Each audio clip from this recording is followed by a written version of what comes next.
Ahí estamos grabando, volvemos, compartir. Bueno, y ahí vuelve el chat. Bueno.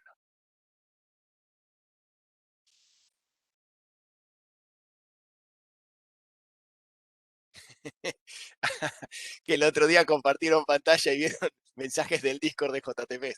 Bueno, entonces, ahora que estamos grabando, repito, lo que vamos a hacer es guiándonos por el material que les compartí de testing, vamos a armarnos una agenda de las preguntas que vamos a discutir hoy. Entonces, habíamos hablado de testing en general, que seguramente en alguna otra materia van a seguir cubriendo en más detalle, y dijimos que en objetos 1 nos vamos a enfocar en tests de unidad. Primero, en realidad, discutimos un poco de la importancia que tiene hacer tests y por qué a los desarrolladores nos cuesta tanto escribir tests.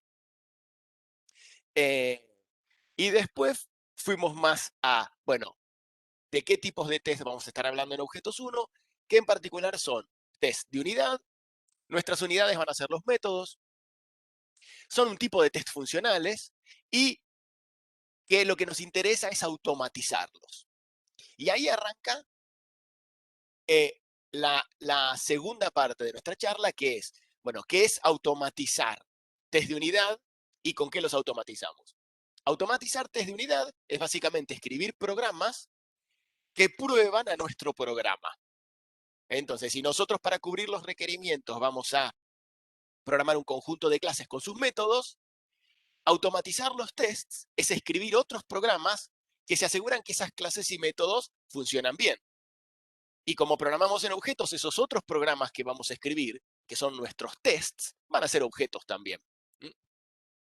Entonces, básicamente lo que vamos a estar haciendo para automatizar nuestros tests es, por cada clase que escribamos, probablemente tengamos otra clase que tenga como función testearla.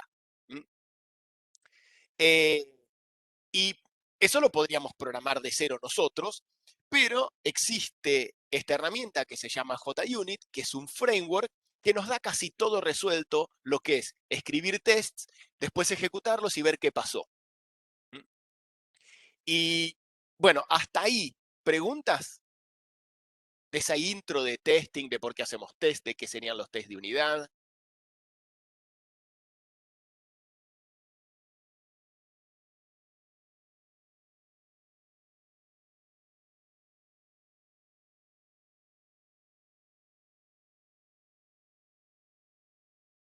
Me estoy mordiendo la lengua. Uno, saben que hay una regla de cuando uno hace una presentación, de que cuando pregunta, te tenés que morder la lengua y contar hasta 30, porque si no enseguida empezás a hablar y vos tenés que generar ese espacio de que incómodo, nadie dice nada. Entonces por ahí alguien... Ahí está, mira, gracias Cristian. Eh, no, Cristian.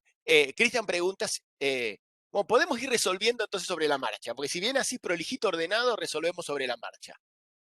Un grosso, Cristian. Entonces, primer pregunta.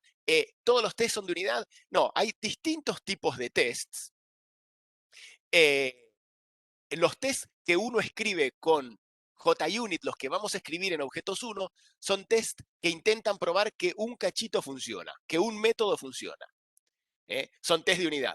No todos los test de unidad tienen que ser tan chiquitos de tamaño método. El concepto de unidad es un concepto subjetivo que tiene que ver con cómo vos descomponés tu sistema. ¿eh? Cuando hablamos de test de unidad, en contraposición a otros tipos de test, por ejemplo, los test de integración, que son test que asumen que hay distintas partes en el sistema e intentan ver cómo funcionan en conjunto. Cuando hablamos de test de unidad, estamos pensando, quiero probar este método y sin importarme que otros métodos funcionen, y no debería ser necesario tener que preparar muchos otros objetos para poder probar este método, porque quiero enfocarme en esta unidad. Y lo de enfocarse en el método comunidad también tiene en tener tests que te prueban estas unidades, tiene también de interesante que cuando yo ejecute los tests y alguno falle, el lugar donde voy a tener que ir a meter mano es muy acotado, muy finito, es en este método se rompió. Mientras que en un test de integración te dice, falló el test de integración, y tenés que empezar a explorar, a ver, bueno, ¿y por dónde falló? ¿Eh? Lo interesante de los test de unidad es que son bien precisos, es este método el que falló. ¿Alguna pregunta más?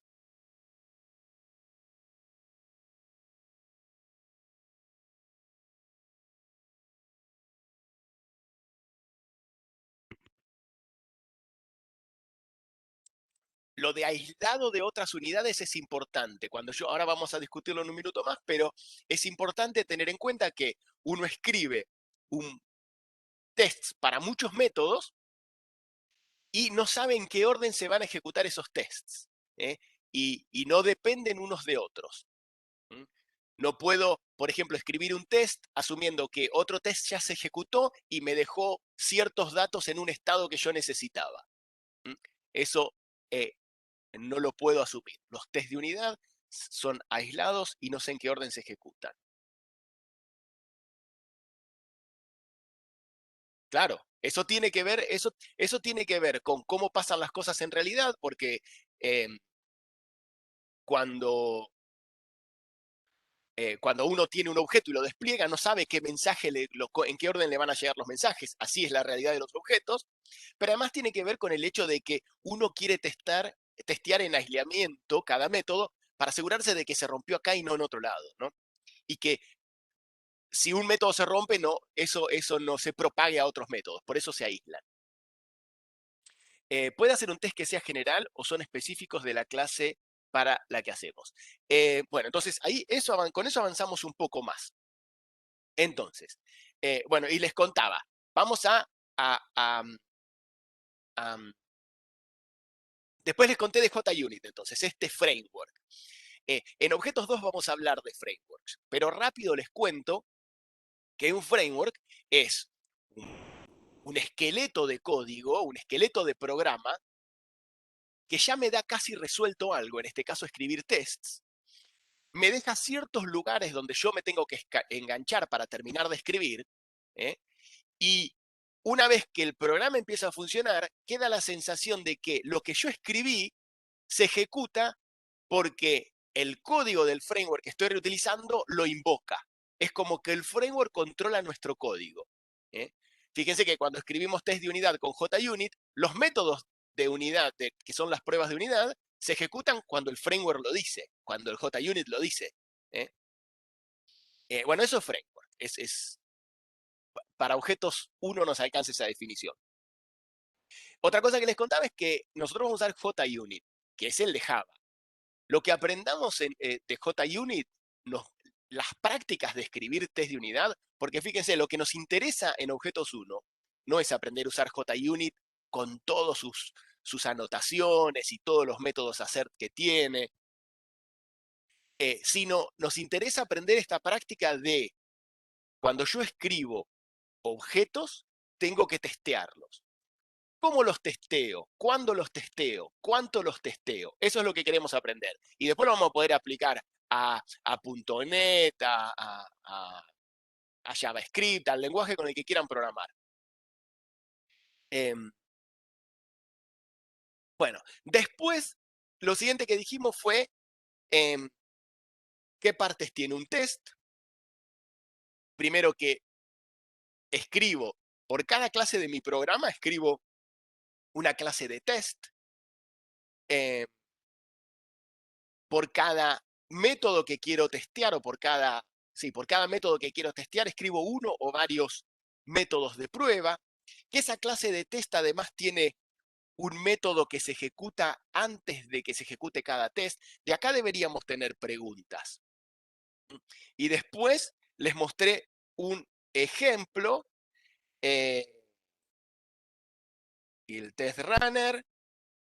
Bueno, entonces, sobre cómo escribir test con JUnit, sobre qué son las anotaciones, qué es el método de test, qué es el before each. Eh, sobre el ejemplo en particular, ¿algunas preguntas? quieren que Profe, revisemos. Sí, yo tengo una pregunta, sí, ¿cuál? no sé si más sobre este ejemplo, pero sobre cómo se escriben los tests en general. Dale. Eh, Sin entrar en sí, diseño de test todavía. claro, sí, no sé si es Dale, de diseño. pregunta. Mi pregunta es, vos cuando estás escribiendo un test, ¿podés como romper el encapsulamiento para saber algún valor interno? No. Vos al test lo probás, al objeto lo vas a probar desde afuera. De hecho, lo que vos vas a estar testeando es solo la interfaz pública del objeto. ¿Se entiende? ¿Eh? Claro, Eh, bueno, y una aclaración más. Cuando hablamos de romper encapsulamiento, entiendo que te estás refiriendo a acceder a las variables de instancia, o sea, objeto punto algo. claro, sí, Bueno, romper el encapsulamiento es un concepto que arranca ahí en acceder a las variables de instancia, pero es un poco más complejo. Incluso vamos a ver un ejemplo la semana que viene cuando hablemos de colecciones.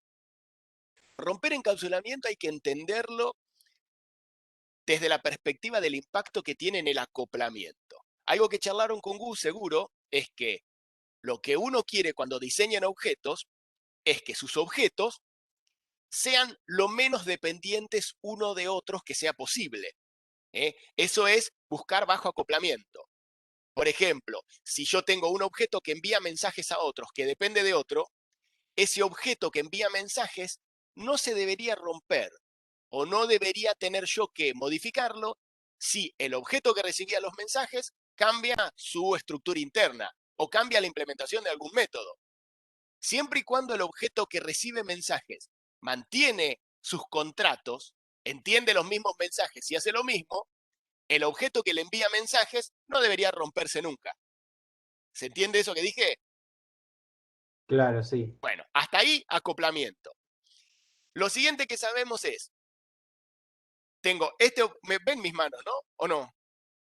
Sí, sí, se ven, se ven. Bueno, entonces este es el objeto que envía mensajes y este es el que los recibe, ¿no? Este le envía los mensajes así a este. Entonces, eh, si este objeto solo funciona o solo necesita del que recibe los mensajes públicos, el objeto que recibe los mensajes puede cambiar todo lo que quiera adentro suyo sin que éste se rompa. Eso es un buen desacople. Si este objeto accede a las variables de instancia de este, ya hay algo que el objeto que recibe los mensajes no puede cambiar, no puede variar sus variables de instancia, no puede cambiar su estructura interna. Claro, Entonces, algo que nosotros siempre decimos es, por más que Java te permita hacer objeto punto variable de instancia, no lo hacemos porque queremos tener la libertad de cambiar la estructura interna del objeto sin que otros se rompan.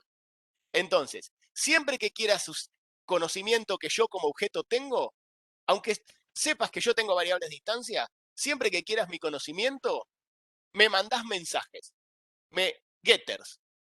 Y si yo no tengo un getter para un conocimiento que vos sabés que yo tengo, es porque no quiero que lo uses. ¿eh?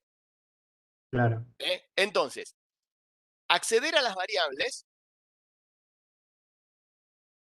es malo porque acopla y le llamamos romper el encapsulamiento, porque otros se basan en tu implementación interna.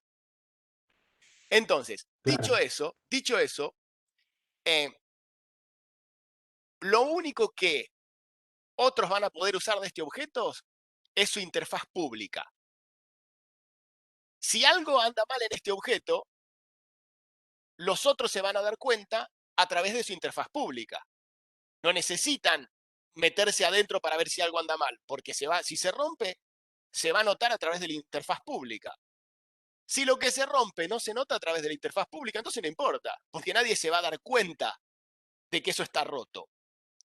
En síntesis, los tests tampoco necesitan acceder a algo privado. Los tests van claro, a testear solo la interfaz pública, porque es lo único que importa si se rompe o no se rompe. ¿eh? Esa es la primera parte de la respuesta. La segunda parte de la respuesta es,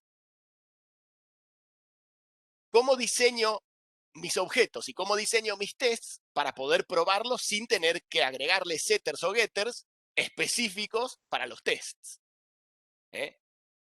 Creo que venía por Claro, ahí tu pregunta de, a veces para testear sí, yo le tengo que meter setters o getters que, que no que están no es que yo no especificados. los necesitaba. Bueno, no deberías necesitar comportamientos solo para tus tests. Esa es Claro, la respuesta. ¿Era esa tu pregunta? ¿Por ahí venía? sí. Y entonces, otra pregunta. Entonces los métodos que no devuelven nada, ¿no? No, o sea, Ah, esa es buena. más allá de que haya otro método que quizás un getter que ya esté ahí en la interfaz, ¿no? Un método que sea, por ejemplo, un setter, pero no tiene su getter correspondiente, no se puede testear, ¿no? Bueno, vos lo que tenés es, no necesitas ser getter para modificar el objeto. Vos, por ejemplo, podés enviarle un mensaje a un objeto, no sé, supongamos que tenés una conexión de red o una conexión a WhatsApp y le decís cerrar. Eso no es un setter. No sabés si le Claro, cambió un booleano en algún lado, qué sé yo. Pero vos sabés que lo cambió de estado. Entonces lo que tenés que hacer es encontrar si eso funcionó, en qué, cómo me puedo dar cuenta yo, qué otro mensaje le puedo mandar y qué debería hacer ese objeto. claro. ¿Eh? Puedes intentar, ¿Eh? sí, como mandar un Bueno, mensaje, no, no en el sentido de objeto, sino ahí en sí, el ejemplo claro, de claro, WhatsApp, un mensaje y tal tendría que cual. fallar.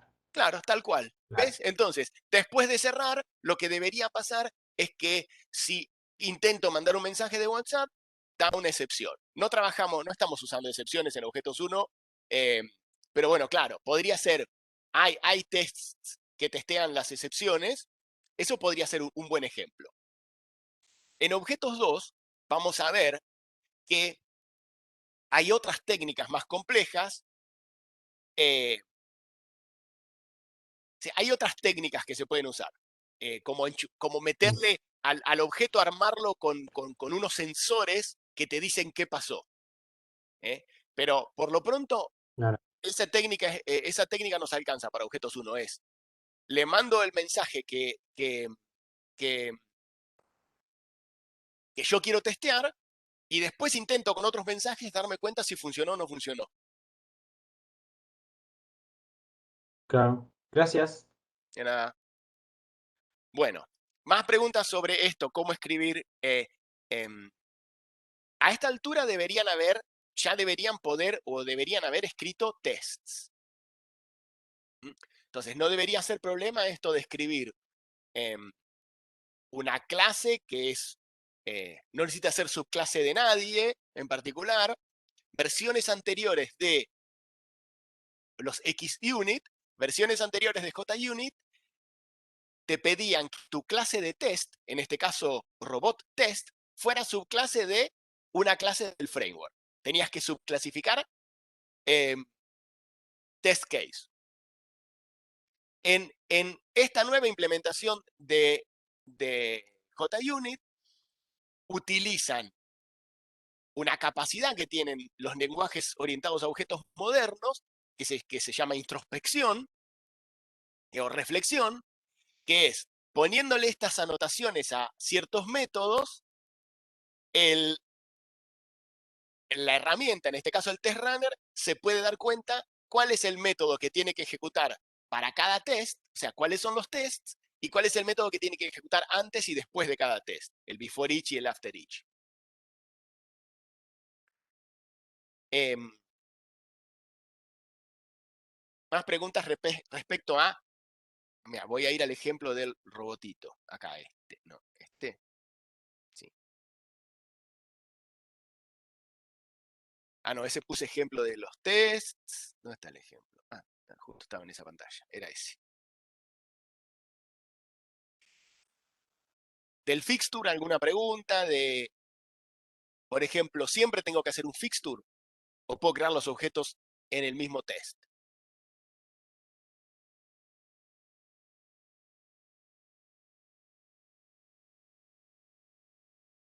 No, la razón principal por la que no lo hago, yo podría escribir, de hecho, yo cuando escribo tests, suelo meter mucho de la creación de los objetos que voy a necesitar para testear en el propio test, en el propio método de test, defino unas variables temporales. Entonces, acá en la pantalla tengo dos tests, avanzar y retroceder. Test para el método avanzar, test para el método retroceder. Y yo hubiese creado, instanciado el robot, un robot en cada una. La razón por la que yo suelo hacer eso a veces es porque soy un haragán y me cuesta pensar un conjunto de objetos que me sirvan para varios tests. Entonces prefiero crearlos en cada test. Lo que después termino haciendo, me da vergüenza que me quedo copy-paste y reorganizo todo y lo llevo al setup. Una de las razones por las cuales escribir y diseñar y pensar buenos tests es importante es porque te hacen reflexionar sobre lo que estás construyendo. No el test solo, sino el código. Entonces, todo tiempo que le dediques a escribir buenos tests es tiempo que estás invirtiendo en entender qué es lo que estás testeando. No sé si en este punto ya les habíamos charlado de qué testear. Eso igual viene después.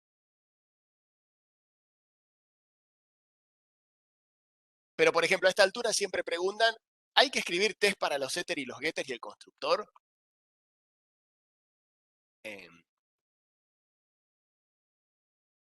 ¿Qué dicen?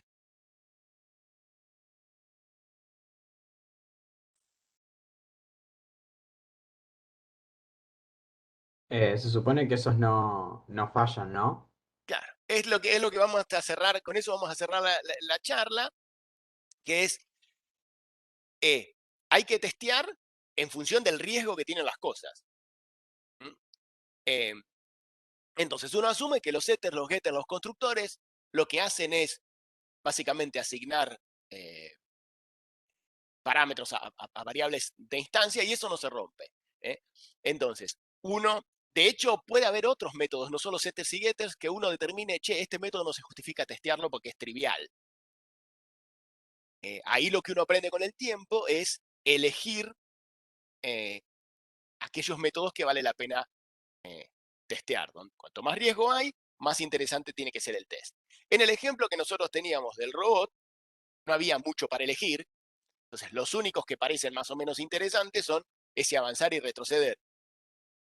El consumir energía, ¿lo tengo que testear? ¿Lo puedo testear? Mirando ahí el diagrama de UMLS. Ese consumir energía. ¿Qué quiere decir el No cosito está rojo ese que privado. tiene? Es privado. Es privado. Entonces, no tiene sentido testearlo porque es privado, pero además, aunque quisiese, bueno, salvo que meta, no tengo forma de testearlo desde nuestra clase de test. Aunque quisiese, no podría escribir un test. Bueno, y entonces vamos a, bueno, hay variedad de asserts claro, Matías dice, claro, si lo quisieses testear, tendrías que hacerlo protegido o público. Y bueno, ahí ya primero estoy modificando mi código para el test, pero además sin sentido, porque yo sé que es privado. Entonces, es comportamiento que otros no van a ver. Y si eso se rompe, lo que debería pasar es que si está ese consumir energía, que es un método privado, quiere decir que el único que se envía ese mensaje, el único que invoca ese método, es el objeto propio este robot. O sea, consumir energía es un método que se está usando en algún otro método de robot. Quiere decir que si consumir energía se rompe, y me voy a dar cuenta porque va a fallar alguno otro de los métodos interesantes del robot. No sé, otra razón más para decir no tiene sentido testearlo.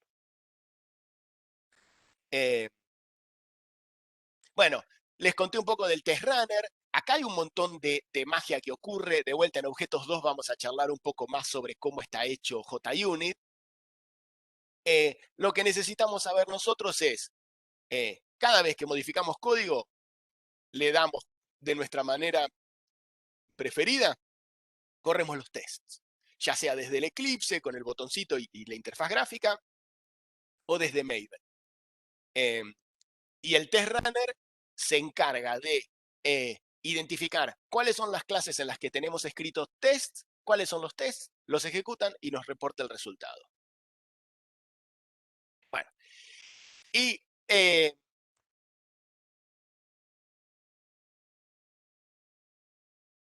bueno, entonces, eh, venimos resumiendo. Importante. Escribimos test porque nosotros queremos encontrar los bugs. Entonces vamos a escribir test que encuentren bugs. ¿eh? Y hay que hacerse una hipótesis, hay que ponerse a pensar respecto a dónde puede fallar. Y para ese lugar donde puede llegar a fallar, escribir un test. Y bueno, ya dijimos, testeamos tanto como sea el riesgo del artefacto. Y para ver dónde o qué cosas testear, qué casos testear, charlamos de dos estrategias. En términos generales, lo que yo busco es, bueno, si algo va a fallar, está relacionado a algo que varía, un parámetro que varía, una variable de distancia que toma distintos estados. Entonces, lo primero que puedo pensar es, este mensaje lo quiero testear. ¿Qué cosas pueden cambiar? Y los parámetros del mensaje o el estado del objeto cuando recibe ese mensaje. ¿Y en qué situaciones podría estar que puedan generar errores? Y como no puedo probar todas las posibilidades, tengo que elegir algunas muy representativas. ¿Mm? Y para ese elegir las representativas, les conté dos estrategias. La de particiones equivalentes y la de eh, eh, límites, valores de borde, que es un refinamiento de las particiones equivalentes, ¿no? Y ahí les mostré dos ejemplos. ¿eh? Eh, entonces les mostré, les charlamos un poquito sobre qué eran particiones equivalentes, era darme cuenta eh, cuál es esa propiedad o ese parámetro que podía variar, qué valores podría tomar y ver cuáles de esos valores, si encuentran un bug, es el mismo y solo probar, por ejemplo, uno de ellos. O cuáles de los estados que puede tener el objeto son más o menos lo mismo en términos de qué error puede llegar a generar y pruebo con uno solo. Eh, y lo vimos con el ejemplo de el robot, que para el avanzar y el retroceder había dos cosas que podrían llegar a entrar en juego. ¿Dónde estaba parado? Y nos dimos cuenta que no importa dónde esté parado, el robot se comporta igual. ¿eh? Entonces, comprobar cualquier posición, estábamos en la misma partición. O la energía. Y energía teníamos dos grandes grupos. Él tiene energía, que es energía 1 para arriba, y no tiene energía, que es solo el 0. Entonces, en nuestros tests aparecían dos particiones. El robot parado en cualquier lado, con algo de energía, el robot parado en cualquier lado, sin energía. Entonces, teníamos que probar para cada uno de nuestros dos métodos en las dos particiones. Avanzar en cualquier lado con energía, avanzar en cualquier lado sin energía. Y ahí, cuando yo les planteé ese ejemplo, bueno, en el fixture lo que hicimos ahí en ese ejemplo, lo primero que aparece es, lo que antes eran dos métodos de test, uno para el avanzar y uno para el retroceder, se volvieron 4. 2 por cada caso. O sea, 2 casos por cada método. Y como había dos particiones, a las dos las representamos con dos robots, uno en el estado de una partición y otro en el estado de otra. ¿Mm? Con nombres bien representativos en las variables de distancia que representan esos robots. Eh, y al ponerle con energía, en este caso elegí un número cualquiera, 100. Porque si uno piensa en particiones de equivalencia, cualquier valor da lo mismo. Después lo refinamos. Bueno, particiones de equivalencia, ¿preguntas?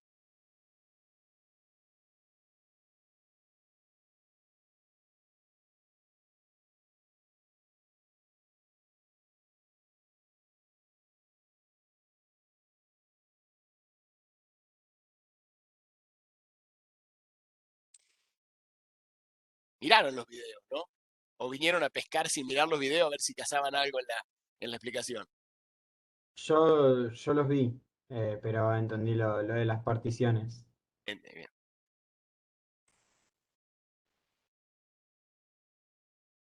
Bien, Tomás. Bueno,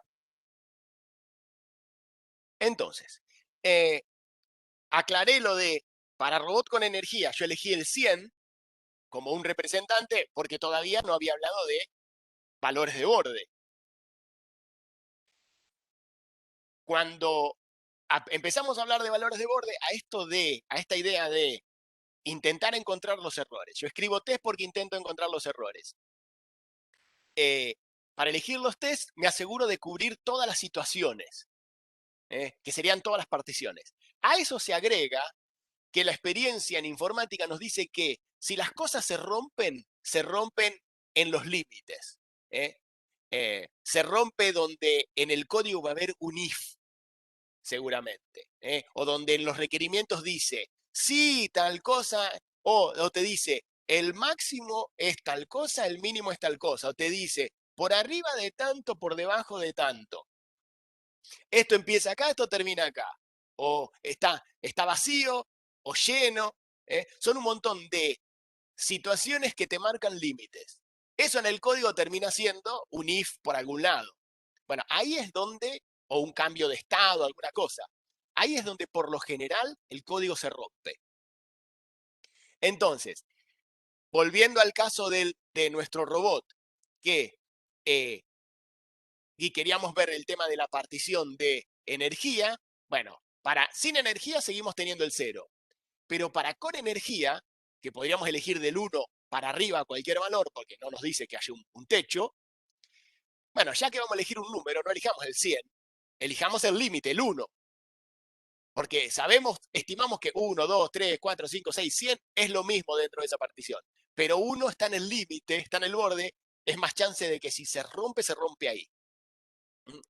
Y en esta parte del ejemplo incluimos además otro borde en, en otra de las condiciones, que es la posición.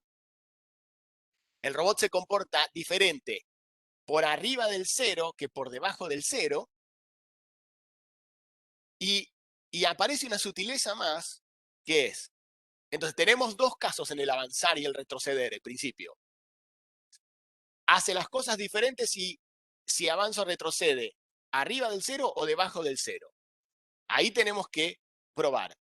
Pero además, con el tema de la energía, debajo del 0 teníamos dos casos, porque a veces consume 1 y a veces consume 2. Entonces, puede tener nada de energía o puede tener poca energía porque no le alcanza, tiene algo, pero no le alcanza para moverse en los negativos, o tiene más. Y eso hizo que aparecieran más casos. Entonces, lo que antes eran, ¿por qué 2? Bueno, entonces, tenemos que el requerimiento nos dice, el robot se mueve siempre de a 1, si no tiene energía, no se mueve,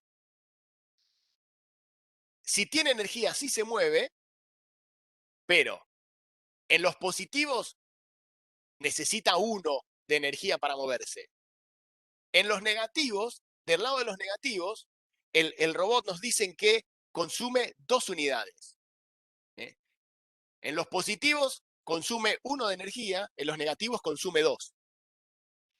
Quiere decir que si está... listo. Porque si está del 0 para arriba, tener energía es tener 1 o más. Pero si está del 0 para abajo, tener energía es 2 o más.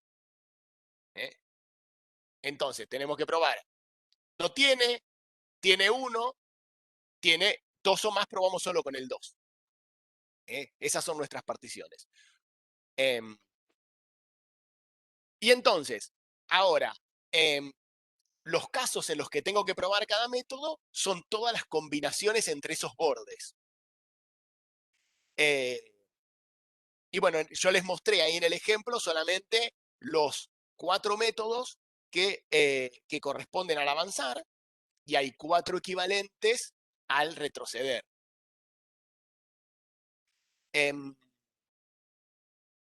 ¿Hasta ahí preguntas?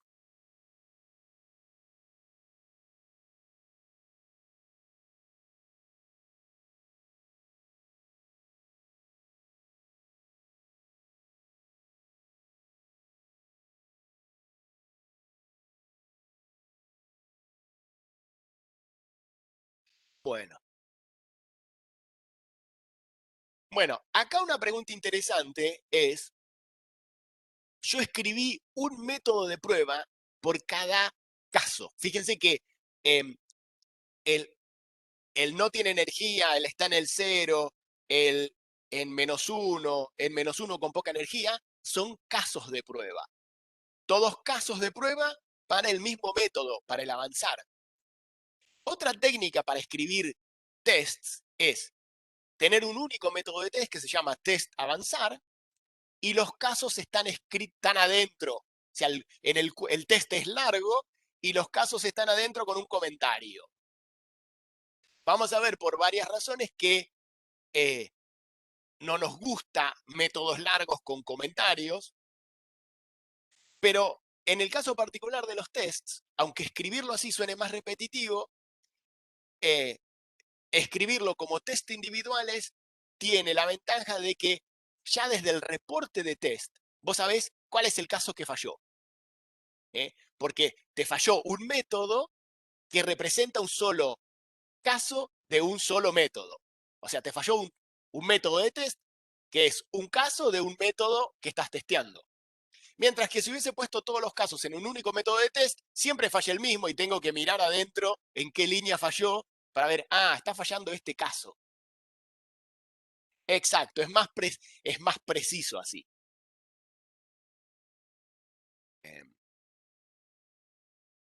Bueno, entonces, valores de borde, dijimos tampoco ningún tema. Y cerrando, así como cosas para llevarse de tema de testing, es bueno, en objetos 1 hay que pensar que uno testea porque quiere encontrar los bugs. Uno no escribe test para decir acá está el test y hace un test fácil para que pase. O escribe test para los getter y setter, cosa es tener test. No. Vos tenemos que demostrar en objetos 1 que somos abogados del diablo en cuanto a testing. Que hacemos testing que van ahí, que son incisivos, que intentan encontrar el error. ¿Cómo nos damos cuenta que estamos haciendo eso? Bueno, porque nuestros tests, al menos, tienen criterio de particiones equivalentes valores de borde.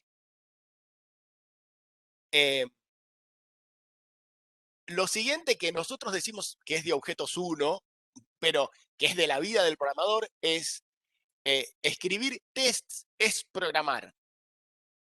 Ya no existe más en nuestra disciplina que están los programadores y los testers. Puede ser que haya testers, pero más para test de usuario final, desde la interfaz, test de experiencia de usuario, test de usabilidad. Ahí probablemente uno tenga especialistas haciendo ese tipo de tests. Pero los tests del código son parte de la tarea del programador. Vos no entregás nada si no escribiste el test. No sé si escucharon hablar de metodologías ágiles. En las metodologías ágiles uno se organiza su día diciendo, yo voy a resolver esta historia, se llaman, en vez de requerimiento, voy a resolver esta historia y esta historia. Bueno, nunca hace menos. Hoy voy a resolver esta historia. Y puede decir que la terminó cuando tiene la historia escrita con los tests que pasan. Y eso lo pushea todo, lo manda al repositorio de código compartido y ahí se queda tranquilo que en el repositorio de código compartido hay código escrito por uno que pasa los tests. Uno siempre se puede equivocar y escribir un test al que se le pasa un bug. O sea, tienen que pasar dos cosas. Tenés que escribir código que tiene un bug y justo tenés que escribir un test que a ese bug no lo encuentra. Si se dan esas dos condiciones, el error va a explotar más adelante, cuando el sistema esté en funcionamiento. Bueno, ese es el peor de las situaciones. Lo que termina pasando es que te avisan, vos corregís el test. Fíjense, esta parte es importante, que no la dije en el material. Supongamos que Juan escribe, vamos a hacer al revés, que yo escribo código y tests, y Juan está haciendo unas pruebas de integración por otro lado, y se da cuenta que el código que yo escribí, que estaba testeado, falla. Entonces Juan me llama enojadísimo y me dice, che, ¿qué es programar? ¿Dónde aprendiste a programar vos? Vos no cursaste objetos 1, me dice. Y, y entonces entre los dos, él me explica cuál es el bug, y yo le digo, no, tranqui, tranqui, que lo corrijo, estaba mal ese día. Antes de ponerme a corregir el bug, yo me pongo a corregir el test. Porque si ese test no encontró el bug, el principal problema es el test, que no se dio cuenta y que me hizo pasar vergüenza. Porque si el test estuviera bien, hubiese estado bien, Juan ni se enteraba. ¿eh? Pero el test me hizo pasar vergüenza. Entonces primero corrijo el test hasta que falle, hasta que encuentre el bug. Porque ahí me doy cuenta no solo de que entendí el bug, sino que lo puedo enganchar si vuelve a aparecer. Y después de que tengo el test fallando, ahí corrijo el código que era lo que tenía el problema. ¿Se entendió esa parte? ¿Eh? Esa parte es crítica. De hecho, algunos de los programadores haraganes, lo que hacemos es, escribimos código confiado que no tiene bugs y escribimos los tests a medida que los bugs aparecen. Pero pasas vergüenza más de una vez.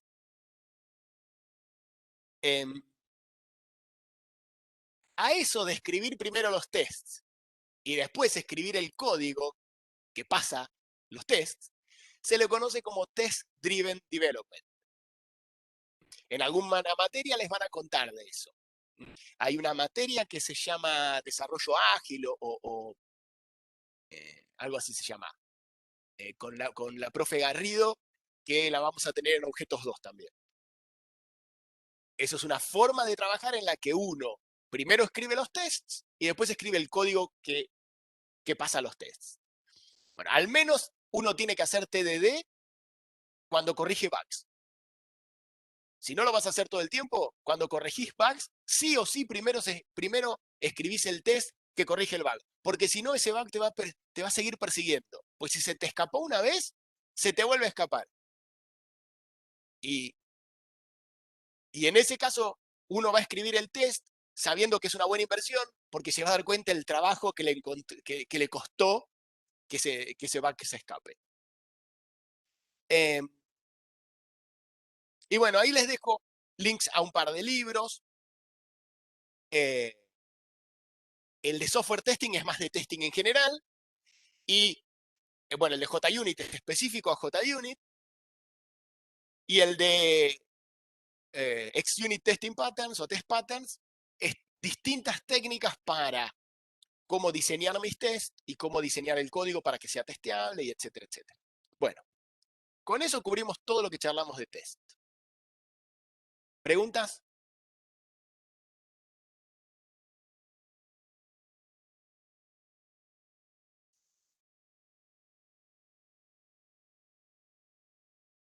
¿Quieren hacerme alguna pregunta de lo que charlaron con Gus? Sí hay test de performance. De hecho, performance no es una cosa que nos interese en Objetos 1. Mira, ahí en la lista tenía test de carga, para ver cuánto aguanta, por ejemplo, hoy en todas las aplicaciones que vamos a publicar para el mundo en general, ¿no? Si uno hace un sistema para una organización pequeña, 100, 200 usuarios, o incluso algunos más, no tiene miedo de que se caiga la aplicación porque la usan varios a la vez. Porque hoy, por más mal que uno escriba el código, con la potencia que tienen las máquinas, se van a bancar unos cuantos usuarios. Ahora, cuando uno hace usuarios, hace código para miles y miles de usuarios, la carga es un tema. Lo mismo la performance. Y hay test específicos para eso. Igual de esos no vamos a charlar. Tomás pregunta, ¿qué pasa cuando los test pasan y aún así puede ser que el código no esté como se espera? Ese es preguntón y eso es objetos 2. Pero te adelanto un poco. Desde la perspectiva, a ver, hay dos partes de la calidad del código que nos interesan. Hay más, ¿no? Pero menciono dos. Una es que haga lo que tiene que hacer, ¿no? Si cumple el requerimiento, y el requerimiento lo entendimos bien, Entonces hace lo que se espera. Ahora, puede ser que haga lo que se espera y el código sea una cosa horrible, imposible de mantener. Entonces, hace lo que se espera, pero no tiene calidad interna ese código. Y eso nos pasa con frecuencia, nos pasa cuando tenemos que sacar los programas con un deadline que nos viene persiguiendo, entonces decimos, bueno, lo programo lo mejor que pueda, meto unos if, unos switch, acá unos if anidados, qué sé yo, inmantenible el código, pero pasa el test. Hay una cosa que vamos a ir aprendiendo, sobre todo, bueno, en Objetos 1 vamos a aprender a diseñar bien y a escribir código sin llegar a eso, a tener código que nos dé vergüenza porque es inmantenible. En Objetos 2 lo que vamos a ver son algunos criterios de qué es código feo, le vamos a decir que es código que tiene mal olor, y vamos a aprender técnicas puntuales para sacarle el olor, que se llaman refactorings. Pero sí, puede pasar que pase los tests y que esté bien porque hace lo que tiene que hacer y esté feo adentro, lo cual sigue siendo un problema. Y para eso vamos a hacer análisis de malos olores y refactoring. O refactoring que incluye al análisis de malos olores. ¿Es más grave entonces un mal test? No sé si es más grave, Álvaro, un mal test que un mal programa, porque las dos cosas son parte del programa. Cualquiera de las dos cosas te hacen quedar mal. Que el programa tenga bugs o que el test no encuentre los bugs.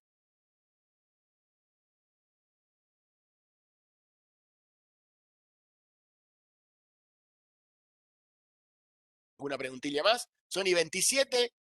Podemos cortar o extendernos unos minutos más si quieren. Qué grande los gatos. No sé por qué siempre se suben al escritorio cuando uno está en la computadora.